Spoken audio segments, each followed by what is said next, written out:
Honorable Speaker, sir, my esteemed colleagues in the 18th Lok Sabha, I stand here on behalf of my party.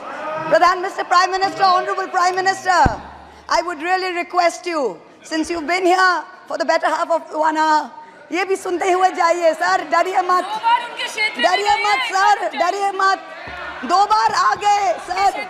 You came to my area twice during the campaign, sir. आज तो सुन के जाइए sir. Never mind, my bad luck. Honorable Speaker, sir, Rahul.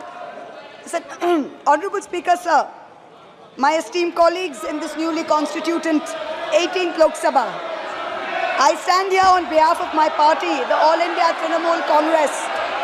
कोई बात नहीं, वो मेरे LOP है, वो already मुझे सुन चुके हैं, वो मेरे LOP है.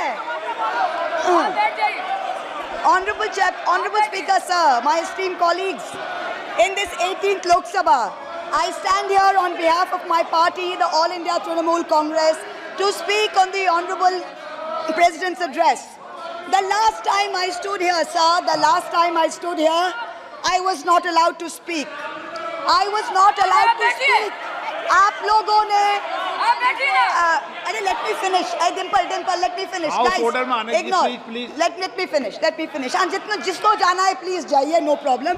The last time I stood here, I was not allowed to speak. But the ruling party has paid a very heavy price for throttling the voice of one MP. मुझे बैठाने का चक्कर में जनता ने आपके 63 सदस्यों 63 जन को परमानेंटली बैठा दिया. You have gone down from 303 to 240.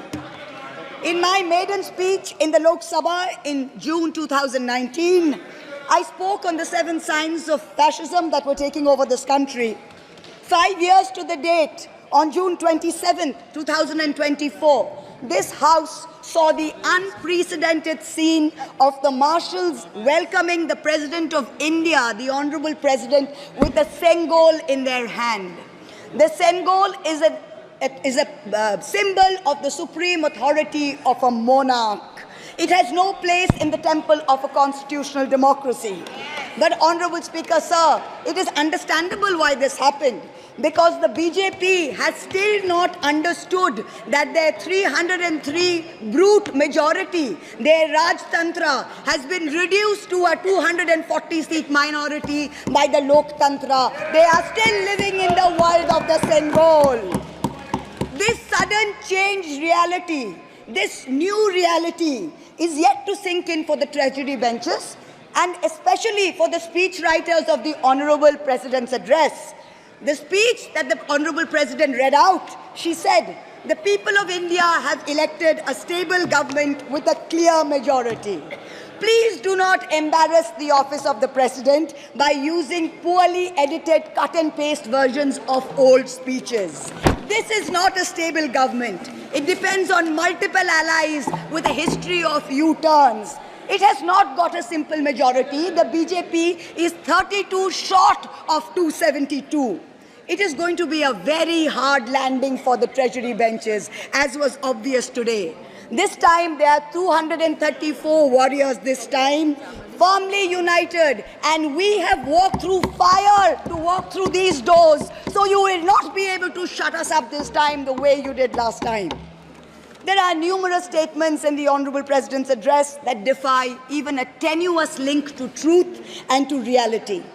Like in my 2019 maiden speech when I spoke on 7 signs, today I have picked out 6 themes from the Honorable President's address, and I will analyze how each of them is an exercise in fallacy and exercise in untruth.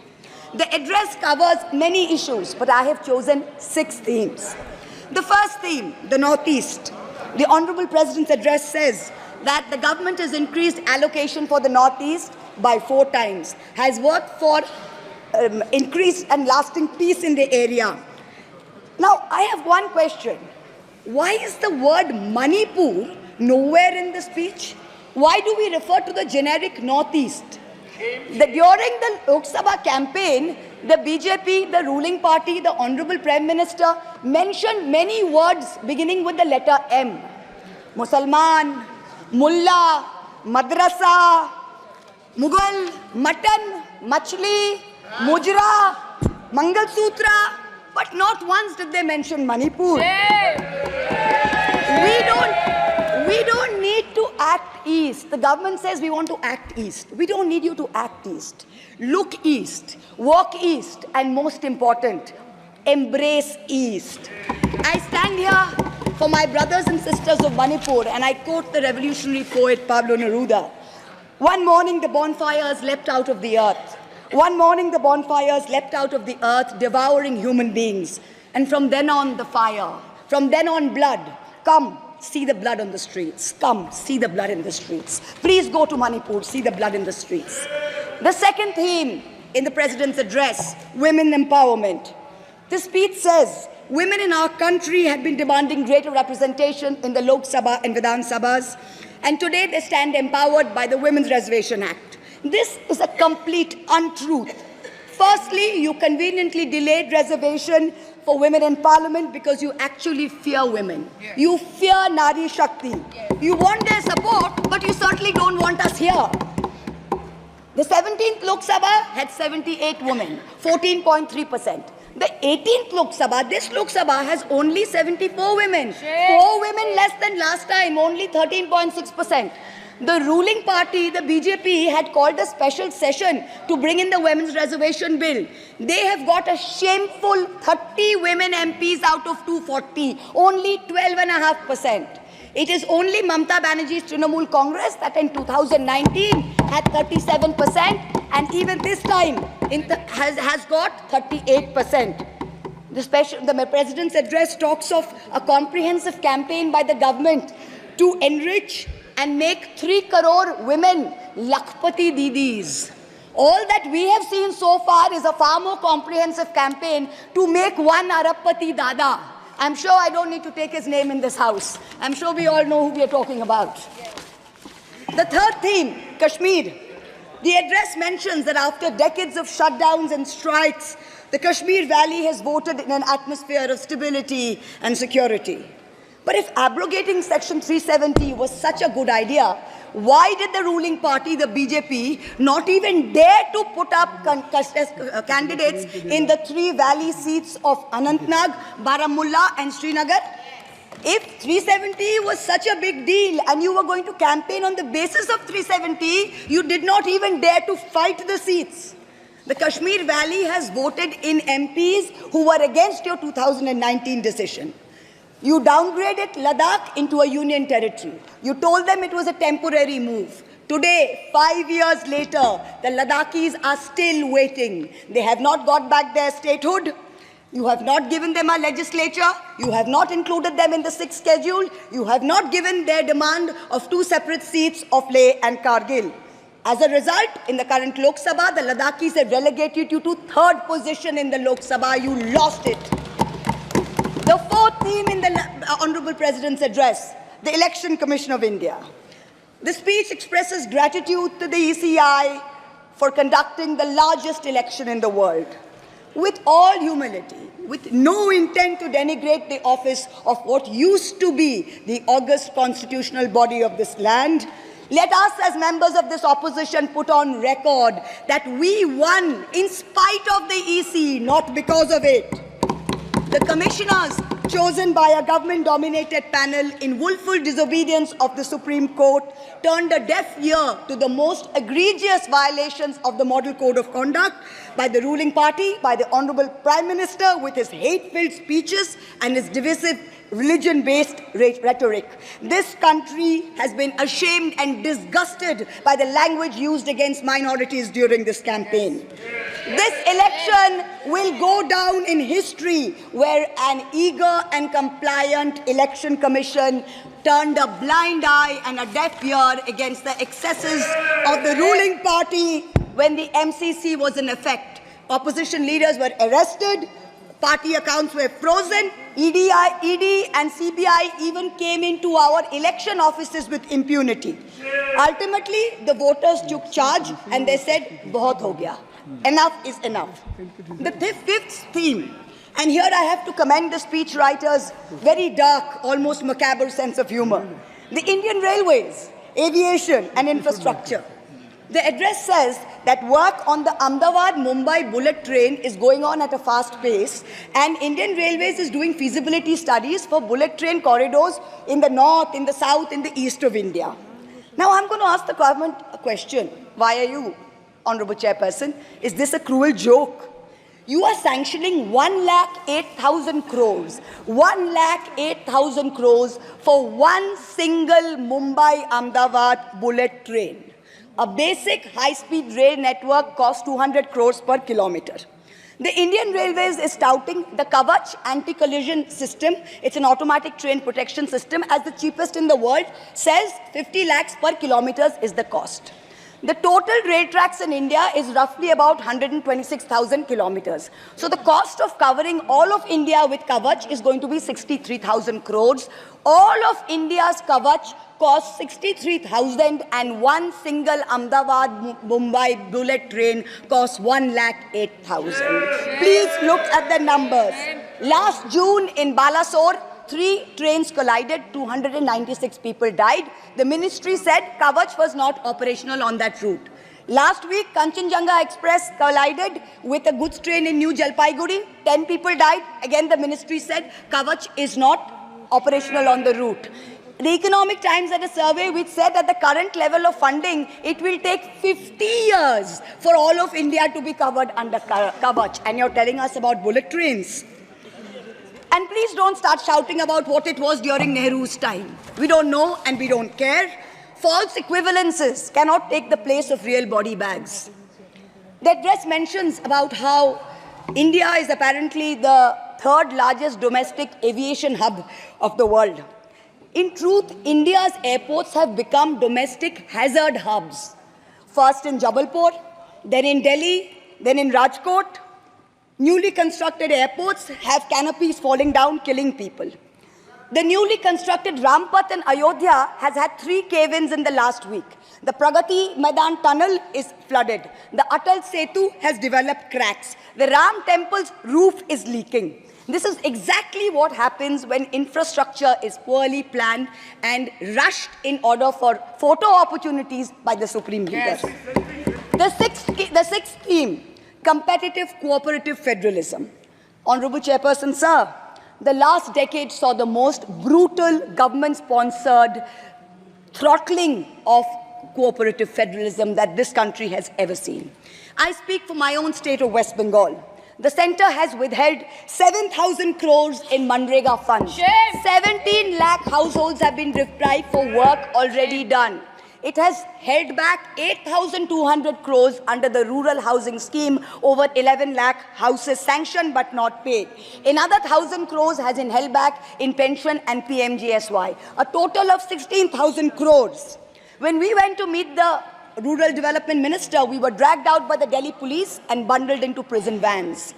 Last week, as a delegation, we went to meet with Atishi of the AAP, who was on hunger strike. Look at what is happening in the AAP government in Delhi today. The Aam Aadmi is in power in Delhi. There was a 1994 water sharing agreement which mandated Haryana to release 613 million gallons of water per day to Delhi. Haryana is run by the BJP government, and they have reneged on this agreement. They are releasing 100 million gallons less per day, as a result of which 28 lakh people in Delhi are having to go without water per day. This government's competitive cooperative federalism seems to be an exercise in how to compete on how to choke opposition-run states. भैया हमको बैठाना आप पे बहुत भारी पड़ा, हमको मत बिठाइए, बहुत भारी पड़ा आप पे, बहुत भारी पड़ा. The government spent the past 5 years. Honourable member, kindly address to the chair. The government spent the first 5 years in almost perfecting an elected autocracy. And by the end of 2023, this government had reached the pinnacle of their arrogance, where this parliamentary democracy was replaced by a monstrous super cult, the cult of the supreme leader, the non-biological leader, born of the Paramatma, who stood in this house and proclaimed, "Ab ke baar 400 par, and ek akela kitno pe bhari pada." This was the turning point This was the turning point when the destiny of the ruling party changed. Whether in Greek mythology, whether in Indian mythology, if you act with arrogance towards the gods, you will be punished. We have 33,000 gods in India. But in our democracy, the most supreme of them is the Gana Devata, the Lord of the people, and they have punished you. You may have formed a government again, but yours is a Pyrrhic victory. A victory which inflicts such a devastating toll on the victor that it is tantamount to a defeat. In Bengal, the supreme leader started his Vijay Sankalp Yatra on March 1st in the constituency of Arambagh. Then came to Krishnanagar, then came to Barasat, ended on May 29th in Calcutta. मेरे ऊपर तो विशेष कृपा की उन्होंने दो बार आए. The BJP lost all these seats. The Honorable Prime Minister did 23 campaign meetings in Bengal and lost in 20 seats. In Maharashtra, the Honorable Prime Minister campaigned in 18 seats. The NDA lost in 15 of them. एक अकेला कितनों पे भारी पड़ा. In Punjab, he campaigned in Hoshiarpur, in Jalandhar, in Patiala, in Gurdaspur. The BJP all lost all the 4 seats. एक अकेला कितनों पे भारी पड़ा. In Rajasthan, he campaigned at Banswara with the most disgraceful references to Muslims. In outright violation of the law, the EC kept quiet. Not only did the BJP lose Banswara by over 2 lakh votes, the BJP, which had won 25 on 25 in 2019 and won the state government only months ago, came down to 14 seats. Ek akela kitno pe bhari pada. 3 states, Uttar Pradesh, Maharashtra and Bengal, account for 170 seats. That is exactly 1/3 of India. The BJP won in only 54 of them. Ek akela kitno pe bhari pada. In 2019, the Prime Minister, the Honorable Prime Minister, had taunted the now leader of the opposition by saying that he must have used a microscope to find that one single seat in India where the minority were in majority. Honorable Chairperson, sir, it is so ironic that today the majority needed no microscope to turn the BJP into a minority. जहाँ भी majority है, वहीं आप ही minority बन गए. आप तो घुस-घुस के मारने वाले थे ना, इस बार तो जनता ने घुस-घुस के मार दिया. The treasury benches have always claimed that the opposition lacked in hard work and in merit. We are all part of a Parivarvad. We are dynasts. Whereas they are proud to be part of a meritocracy. They are proud to be part of a Modi ka Parivar. How ironic is it today that 20 ministers in the union cabinet are dynasts? How ironic is it that the Honorable Prime Minister has to take to social media himself to tell people that no, it is not Modi ka Parivar, it is NDA, the Nitish Naidu Dependent Alliance. In January, the Honorable Prime Minister consecrated the unfinished Ram temple in Ayodhya. He said he was tasked with the divine duty of bringing Ram Lalla home. The Ram Mandir was going to ensure that not only would the BJP cross 400 seats, but that this government would last 1,000 years. The last time in history that we heard of a 1,000-year vision was during the Third Reich. This was the second time that we've heard of it. But then ultimately, Lord Ram said, stop, not in my name. Oti dorpe hoto Lanka. Too much arrogance, too much pride caused you to lose the kingdom of Lanka. The BJP lost in Ayodhya, Faizabad, where the temple is. It lost in Banda Chitrakoot, where Lord Ram meditated. It lost in Shravasti, where the son of the Honorable Prime Minister's ex-secretary said, my father has built the temple, campaigned in his name, you lost there. All the seats around Ayodhya, Basti, Sultanpur, Ambedkar Nagar, the BJP lost. ये तुम लोगों के नाम जपों में पहले सा आराम नहीं. ये तुम लोगों के नाम जपों में पहले सा आराम नहीं. जबरदस्ती के जय श्री राम में सब कुछ है पर राम नहीं. जबरदस्ती के जय श्री राम में सब कुछ है पर राम नहीं. Today in India, there are 2 types of leaders. Those of us who come via the voting machine, and then there are many who come via the washing machine. There are still people who say, wait, you don't know Modi ji. Wait 6 months and see. The BJP will get 300 members. To them I say, no, this will not happen this time. Because every potential turncoat will have to choose between temporary greed of fear and between permanently becoming politically irrelevant. So you can accept a temporary offer of a ministry, you can accept a temporary settlement of an existing trumped-up CBI or ED case, and you can switch parties. But when you go back to the electorate will punish you. Most turncoats have been punished by the electorate. Also this time, India has very large, solid bloc components. The Congress has 100 seats. SP has 37 seats. Trinamool has 29 seats. DMK has 22 seats. NCP and UPTA have 17 seats. So this is not a ragtag bunch of members that you can lure away. This is a solid bloc. So yes, it's a question of time. But the question is not whether they will get 300. The question is when people will join us and we will cross 272. The ruling party's politics have always been along the lines of religious hate and ethnic divisiveness. But even at the height of their power, when they got 303 seats, 1 out of 2 Hindus had not voted for the BJP. This time, even in their core Hindi heartland, their core voters have deserted them.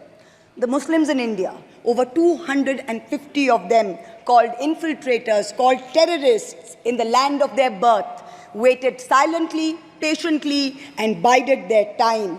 And in one voice during this election, in every state, they stood up and they told the government, and I quote the poet Puneet Sharma, "Hindustan se mera seedha rishta hai. Tum kaun ho be? Tum kaun ho be? Kyun batlau tumko kitna gehra hai?" The Dalits, whom the BJP paid lip service to for so many years, realized that even the talk of 400 seats meant that Baba Sahib Ambedkar's constitution was in danger, and they deserted the party.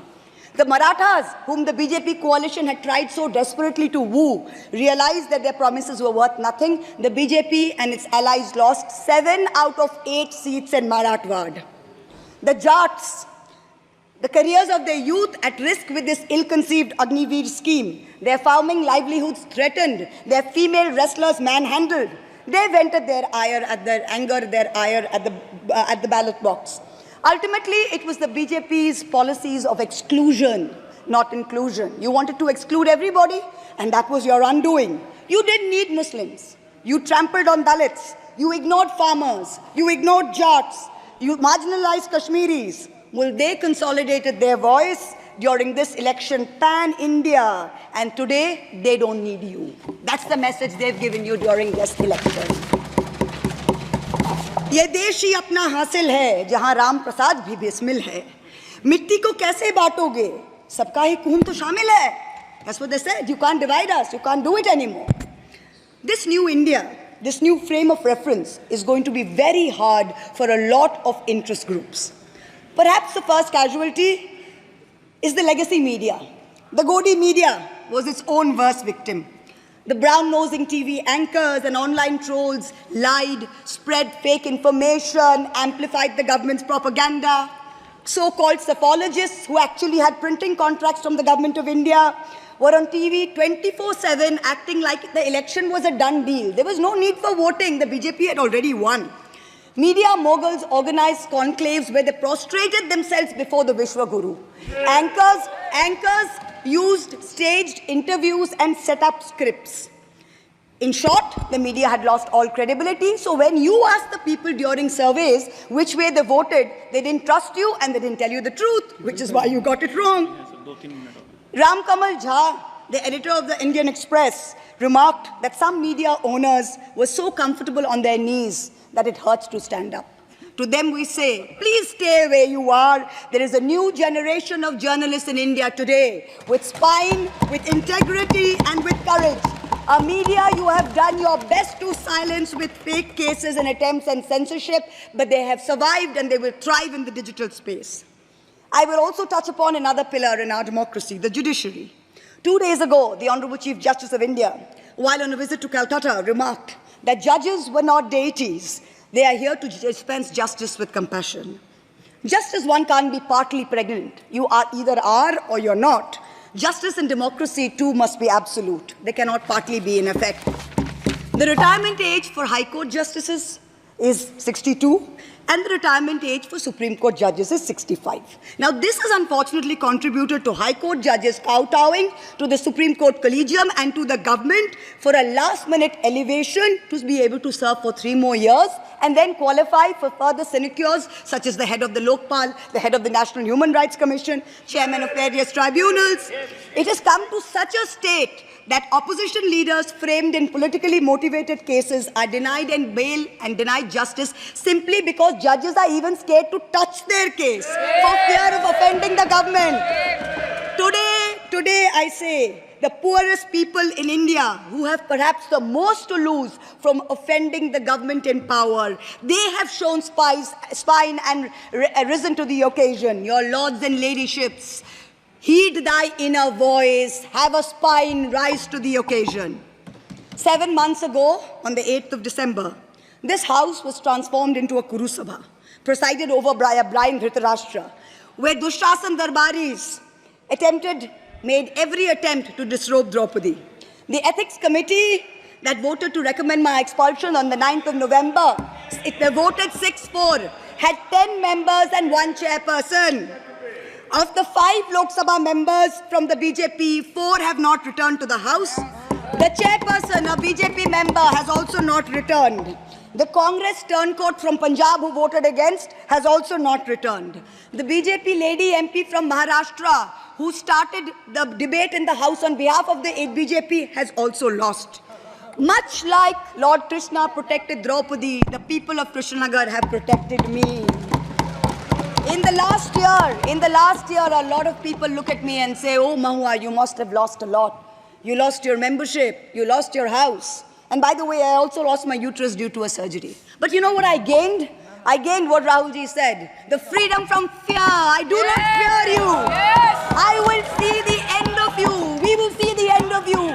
Your ED, your CBI, your income tax, your trolls, your media, your bought-out judges, nobody can scare us. The people of India are patient. They will wait patiently for this government to fall. And I hope that whoever writes the next speech for the Honorable President of India will give her the respect and the honor due by not filling it with falsity. This government has dishonored the office of the President by giving her a script that is full of lies. We wait, and the people of India wait, for the restoration of her honor and for the honor of her august office. It is in this hope that I bow my head to the holiest of our books in its 75th year of adoption. Hail the Constitution, Joy Sangvidhan. Thank you.